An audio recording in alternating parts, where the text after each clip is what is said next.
Hello again. In this video we will be taking a quick look at chimney cowls, basic functions and how to fit one. The basic purpose of a chimney cowl is to improve or alter the performance of a chimney flue and pot, and commonly this could be to stop rain or bird entry, increase the draw or suction of a flue, or stop downdraft, i.e. wind blowing back down the chimney. As you can imagine, there's lots of different types of cowl on the market, from the cheap and simple to the quite elaborate, and if you want to see what they do and how much they cost, visit the website link in the description bar below or at the end of the video. Here though, I'm going to show you how to fit 3 commonly used cowls. Firstly, the popular multi-fuel cowl, often found at roofing yards, which stops rain and bird entry and downdraft all in one package. Secondly, I'll show you how you can still attach a simple cowl to an awkward shaped pot like this to stop rain and bird entry. And finally, some tips on fitting a cowl if you have no visible pot to fix to, like this one. But firstly, some safety advice. If you are considering fitting your own cowl, always make sure that it's correct for the fuel that you're using. Never fit, for instance, a solid fuel cowl only to a gas fire or vice versa, for example. Secondly, make sure that you're working on the right chimney pot. Sounds simple, I know, but if you're not 100% sure, please check out my video on identifying the right chimney flues, links provided in the description bar and at the end of the video. Last of all, please make sure that you're capable of working at height safely, and if not, bring in a professional. If you want a rough estimate of potential fitting costs, they can be found on the website. This is a standard multi-function, multi-fuel cowl, available from all good roofing yards, online and on the website. It's probably one of the most common strap fix variety for chimney pots, where you can see the pot itself to fix to, and it will keep out rain, birds, and as a bonus stop the effects of downdraft in case you have that problem. Here I will be fitting it to a pot on the floor so that you can see the process clearly. This is the cowl fresh out of the box. This version has separate straps that need to be fixed to the cowl before installation, and you can fit your own longer straps if you need to, for instance if you have an awkward pot design. And this is the quick adjust Jubilee style clip that clamps the straps to the pot itself. Now if I just turn over the chimney cowl for a second, you can see that this one has a hidden internal bird filter, and because the cowl is quite slim, the manufacturer recommends in the instructions that this is removed for installation with solid fuel fires. If we just look at this high top version, you can imagine why a tight bird mesh may get blocked in a low profile chimney cowl, so always check the instructions before fitting.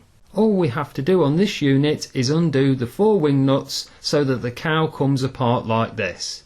The bird mesh can then be removed if needed before building it back up again. Obviously my chimney pot placed on the floor doesn't require this step, so I'll add the straps to the cowl while I'm at it. Now we have the chimney cowl prepped and ready to fit to the pot, and you shouldn't need anything more complicated than a decent screwdriver and possibly some good tin snips to finish the job. Place the cowl central and flat on top of the pot like this.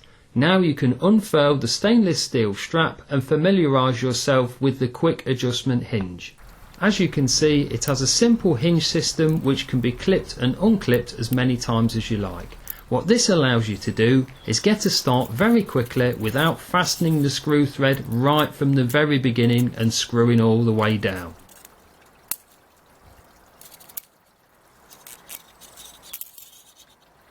And that process in situ and at chimney pot height looks like this. Loop around the chimney, engage the clip into the start and take up all the slack, ensuring that you don't miss any of the fixing straps. Now just engage the hinge into its locked position.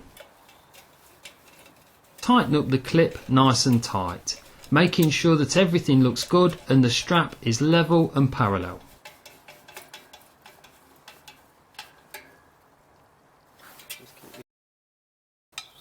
Next, adjust the cowl and give it a little wriggle so that the final tightening process can take place.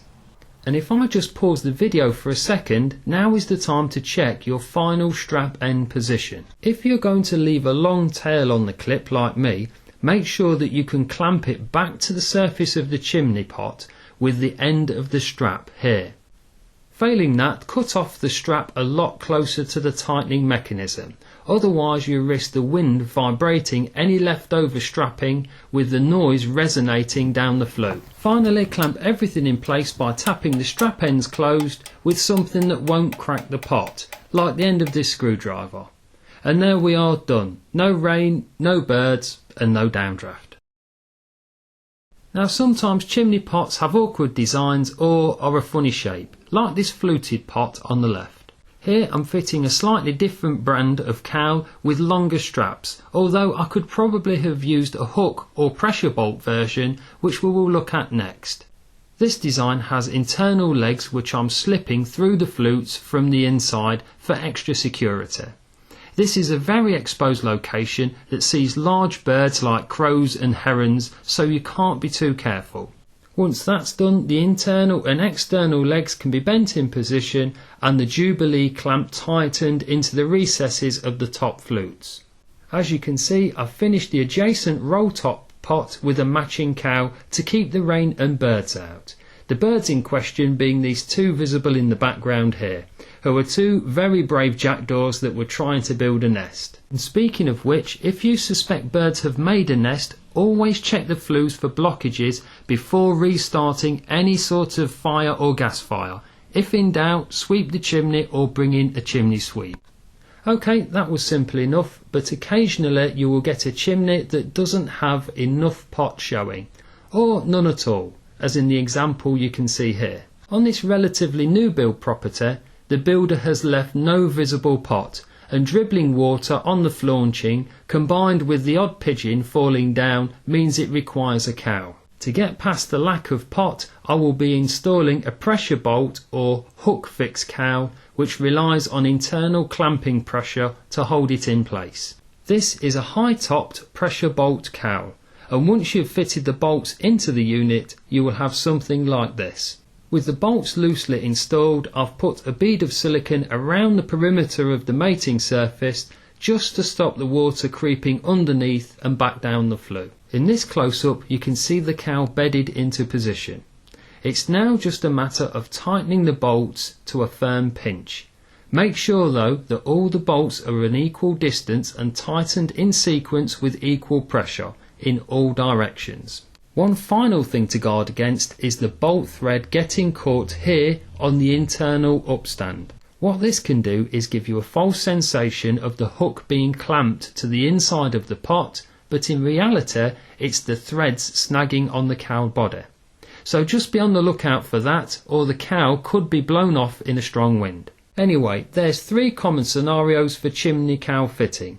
And if you want to see more types of cowl for solving various chimney problems, don't forget to visit the website via the link here or in the description bar. I hope this proves useful. Thanks for watching.